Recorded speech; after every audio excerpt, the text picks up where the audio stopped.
محترم جناب سید نوید علی صاحب کیلیفورنیا USA، السلام علیکم۔ ہم آپ کے ممنون ہیں کہ آپ نے ہماری ویب سائٹ پر یاد فرمایا، آپ کا سوال ہمیں موصول ہوا، جواب حاضر۔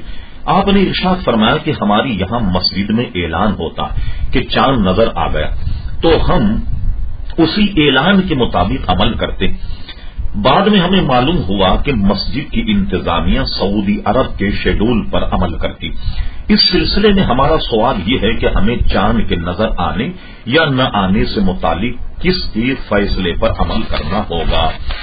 محترم سید نوید صاحب، پہلی بات تو یہ ہے کہ سعودی عرب میں چاند نظر آ جائے، اب آپ اندازہ لگائیے سعودی عرب سے کیلیفورنیا کا فاصلہ کتنا ہے؟ کم سے کم بھی نہیں تو 20 گھنٹے کا فاصلہ ہوگا۔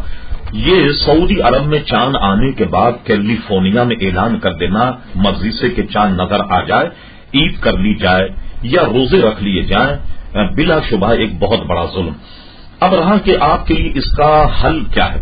حل اس کا یہ ہے کہ یا تو آپ اپنے علاقے میں علماء سے یہ بات بیان کریں، علماء کی ایک کمیٹی متعین کی جائے چاند دیکھنے کے لیے، اور وہ خود کسی ایسی مناسب جگہ پر جہاں سے چاند بآسانی نظر آ جائے، کسی ایسی عمارت کا انتخاب کر کے وہ اپنے طور پر چاند دیکھنے کا اہتمام کرے، اور یہ اہتمام وہ رجب ہی سے شروع کر دے۔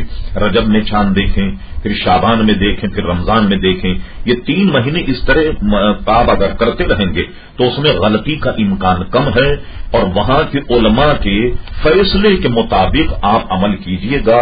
سعودی عرب میں چاند نظر آ جانا اور وہاں سے کوئی ٹیلی فون یا خبر کے ذریعے سے پتہ لگنا کہ سعودی عرب میں چاند نظر آ جائے، کیلیفورنیا میں روزے نہیں رکھے جا سکتے۔